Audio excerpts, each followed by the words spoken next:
Mas Tommy, saya setuju dengan apa yang disampaikan bahwa salah satu sistem yang memang harus handal di dalam sistem engine itu adalah cooling system ya. Selain sistem yang lain ada sistem kelistrikan, kemudian sistem lubrication system, kemudian ada fuel system dan lain dan air intake system dan lain sebagainya. Nah, fungsi dari cooling system itu adalah bagaimana cara menstabilkan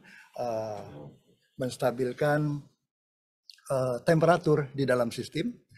Kita tahu bahwa pada saat terjadi kompresi, berapa tekanan yang terjadi di sana itu sekitar 40 sampai saat kompresi ya, itu 40 sampai 60 kilogram per sentimeter persegi, dan panas yang terjadi di sana itu sekitar hampir mencapai 500 sampai 5000 derajat Celcius itu pada saat kompresi. Karena memang pada saat terjadi pembakaran diperlukan panas ya.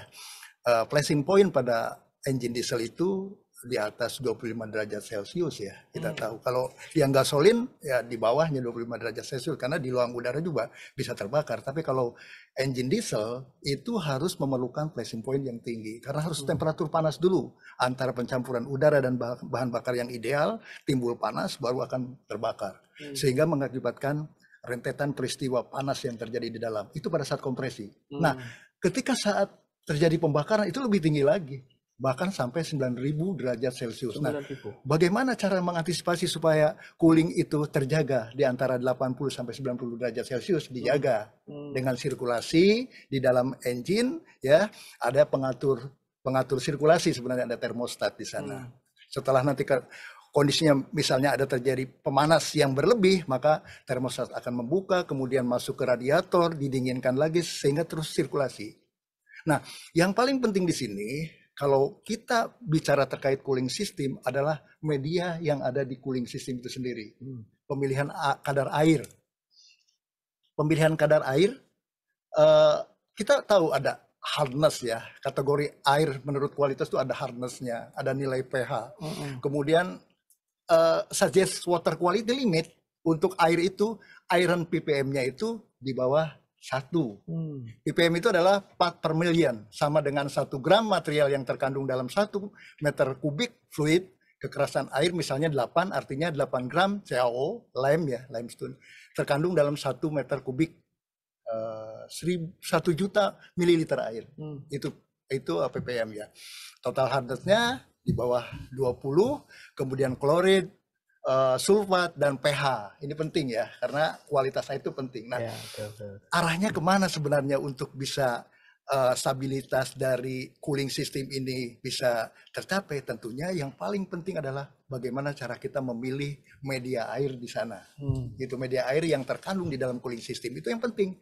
Karena di lapangan sering terjadi orang yang, mohon maaf nih, ada operator ketika unitnya overhead, buka tutup radiator, cari air SAM, masukin ke sana, itu kan air yang asam masuk situ, itu akan mengakibatkan kerusakan-kerusakan yang terjadi di dalam aluminium, di dalam gram, di dalam sistem itu sendiri. Saya kira begitu ya. Kalau memerlukan kehandalan engine sangat penting, cooling system sangat penting. Wah, ini cakep banget ini ya. Sama ya kayak tadi Pak ya, 1+1 harusnya 2 ya. Kalau pas lagi nggak lemot ya. Kalau pas lagi emosi 1+1 bisa jawabannya lain gitu kan ya. Karena kita lagi temperatur tinggi. Nah, oke, mungkin ditulis dulu presentasinya. Ada lagi ditambahkan Pak ini? Ini pengaruh air ketika masalah dalam sirkulasi itu terjadi problem di dalam sistem cooling system ya. Itu sifat dari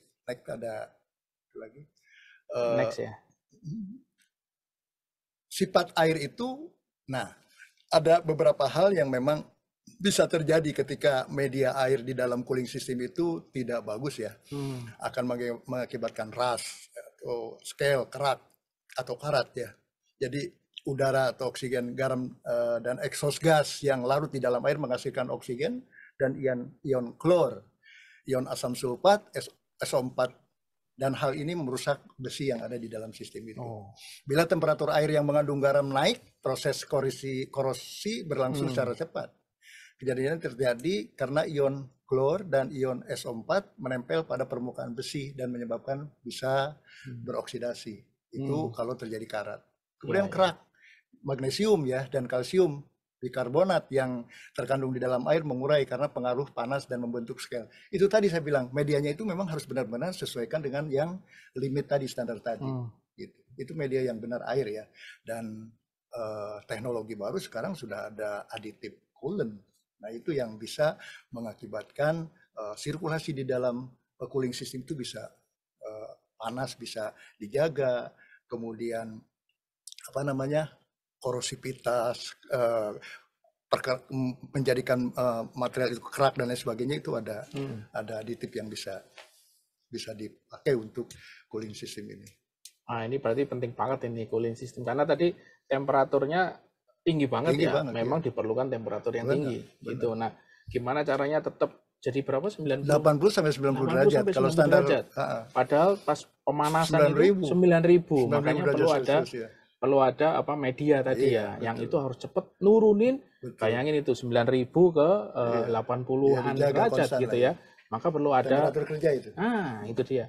Tapi kalau nggak panas juga nggak bisa jalan engine-nya. Ya, gitu biasanya kalau engine dulu itu kan ada preheating ya. Diheat dulu, panasin dulu, baru kita greng langsung jalan. Setelah temperatur kerja baru dia. Nah, kayak manusia lah, kalau misalnya kita lagi loyo, bangun tidur suruh lari kan loyo juga. Harus ada pemanasan, stretching gitu ya. Biasa ya. Meskipun saya bisa Pak, bangun tidur langsung lari. Nah ini bisa kita lihat Mas Tommy, kalau misalnya terjadi kayak di dalam sendiri itu cooling system banyak hal ya pengaruh di dalam sistem. Ada fitting, ada kapitasi. Kapitasi itu ya terjadinya proses gelembung udara di dalam cooling system kemudian pecah. Dinding di dalam dinding silinder itu bisa mengakibatkan lubang-lubang itu yang harus dihindari. Oh, ini bahaya banget ini nanti. Bisa korosif, bisa kerak, bisa pecah. Kebanyakan kalau misalnya over panas ya, overheat, kebanyakan scratch. Antara dinding liner sama piston panas karena overheat, panas scratch mengakibatkan